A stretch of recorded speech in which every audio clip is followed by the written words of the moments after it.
ನಾವು ಯಾವ ರೀತಿ ಕ್ರಿಯೇಟಿವಿಟಿಯ ಮಾಸ್ಟರ್ ಆಗೋದು. ನಾವು ಥಿಂಕಿಂಗ್ನ ಎರಡು ಹಂತ ತಿಳ್ಕೊಬೇಕಾಗತ್ತೆ. ಮೊದಲನೇದು ವರ್ಟಿಕಲ್ ಥಿಂಕಿಂಗ್, ಎರಡನೇದು ಲ್ಯಾಟ್ರಲ್ ಥಿಂಕಿಂಗ್. ವರ್ಟಿಕಲ್ ಥಿಂಕಿಂಗ್ ಯಾವ ರೀತಿ ಅಂದರೆ, ನಿಮಗೆ ತಲೆನೋವು ಬಂತು ಮಾತ್ರೆ ತಗೊಂಡ್ರಿ, ಅಥವಾ ನಿಮ್ಮ ಎಂಪ್ಲಾಯಿ ಕೆಲಸ ಬಿಡ್ತಾ ಇದ್ದಾರೆ, ಇನ್ನೊಬ್ಬರನ್ನ ಹೈರ್ ಮಾಡ್ತೀರಾ, ಅವ್ರು ಕೆಲಸ ಬಿಡ್ತಾರೆ, ಇನ್ನೊಬ್ಬರನ್ನ ತಗೋತೀರಾ. ಇದು ವರ್ಟಿಕಲ್ ಥಿಂಕಿಂಗ್. ಪ್ರಾಬ್ಲಮ್ ನೋಡ್ತೀರಾ, ಸೊಲ್ಯೂಷನ್ ಮಾಡ್ತೀರಾ. ಎರಡನೇದು ಲ್ಯಾಟ್ರಲ್ ಥಿಂಕಿಂಗ್. ಇದರಲ್ಲಿ ಸಮಸ್ಯೆ ಏನು, ತಲೆನೋವು ಯಾಕೆ ಬರ್ತಾ ಇದೆ, ಕೆಲಸ ಯಾಕೆ ಬಿಡ್ತಾ ಇದ್ದಾರೆ ಜನ. ನೀವು ಶಾಪ್ ಮಾಡಿರ್ಬೋದು, ಅಲ್ಲಿ 2 ತಿಂಗಳಲ್ಲಿ 3 ತಿಂಗಳಲ್ಲಿ 6 ತಿಂಗಳಲ್ಲಿ ಬಂದು ಯಾರೂ ನಿಲ್ತಾ ಇಲ್ಲ, ಕೆಲಸ ಬಿಟ್ಟು ಹೋಗ್ತಾ ಇದ್ದಾರೆ. ಇಲ್ಲಿ ನೀವು ಸಮಸ್ಯೆ ಏನು, ಕ್ಲೈಂಟ್ ಬರ್ತಾ ಇಲ್ಲ, ನನ್ನ ಹತ್ರ ಹಣ ಬರ್ತಾ ಇಲ್ಲ, ಜಾಬ್ ಇಲ್ಲ, ಏನೋ ಇರ್ಬೋದು. ಆದರೆ ಒಂದು ಸ್ಟೆಪ್ ಮುಂದೆ ಹೋಗಿ, ಯಾಕೆ ಕ್ಲೈಂಟ್ ಬರ್ತಾ ಇಲ್ಲ. ಮುಂಚೆ ನೀವು 10 ಗಂಟೆಗೆ ಶಾಪ್ ಓಪನ್ ಮಾಡ್ತಾಯಿದ್ದೀರಿ, ಈಗ ನೀವು 11 ಗಂಟೆಗೆ ಬರ್ತಾ ಇರ್ಬೋದು. ಅಥವಾ ಮುಂಚೆ ಕಸ್ಟಮರ್ ಹತ್ರ ಸ್ಮೈಲ್ ಕೊಟ್ಟು ಮಾತಾಡ್ತಿರ್ಬೋದು, ಈಗ ಉದಾಸೀನದಿಂದ ಮಾತಾಡ್ತಿರ್ಬೋದು.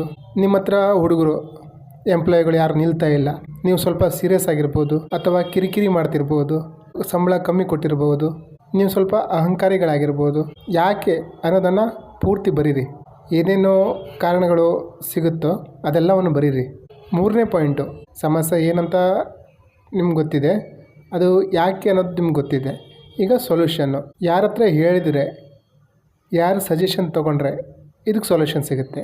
ಕೆಲವೊಂದು ಸಲ ನಾವೇನು ಮಾಡ್ತೀವಿ ಅಂದರೆ, ಸಿಕ್ಕವ್ರ ಹತ್ರ ಸಮಸ್ಯೆ ಹೇಳ್ಕೊಳ್ತಾ ಇರ್ತೀವಿ, ಪರಿಹಾರ ಸಿಗಲ್ಲ, ಅವ್ರು ಇನ್ನೂ ಸಮಸ್ಯೆ ಮಾಡಿ ಹೋಗ್ತಾರೆ.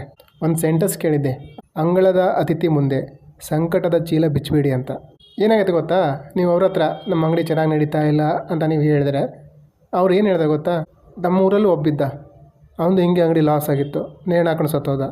ಈ ರೀತಿಯ ನೆಗೆಟಿವ್ ಥಾಟ್ಸ್ನ ಕೊಟ್ಟು ಹೋಗ್ಬಿಡ್ತಾರೆ. ಹಾಗಾಗಿ ಅದಕ್ಕೆ ಸೂಕ್ತವಾದ ವ್ಯಕ್ತಿಯ ಸಲಹೆ ಪಡೀರಿ. ಲ್ಯಾಟ್ರಲ್ ಥಿಂಕಿಂಗ್ ಮಾಡಬೇಕಂದ್ರೆ ನೆಗೆಟಿವ್ ಏನು ಥಿಂಕಿಂಗ್ ಮಾಡಬಾರ್ದು.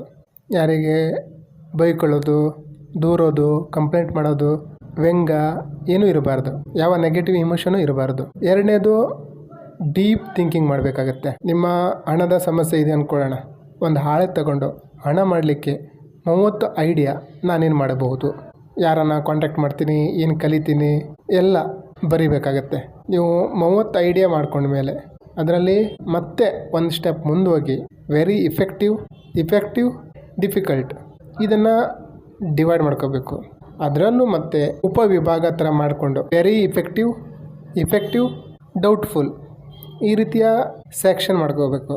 ಮತ್ತೆ ಒಂದು ಸ್ಟೆಪ್ ಮುಂದೋಗಿ easy, not so easy, difficult. ಈಗ ನಿಮಗೊಂದು ಸ್ಪಷ್ಟತೆ ಬಂದಿರುತ್ತೆ. ಈ ಪ್ರೊಸೆಸ್ನ ಕರೆಕ್ಟಾಗಿ ಫಾಲೋ ಮಾಡಿದ್ರೆ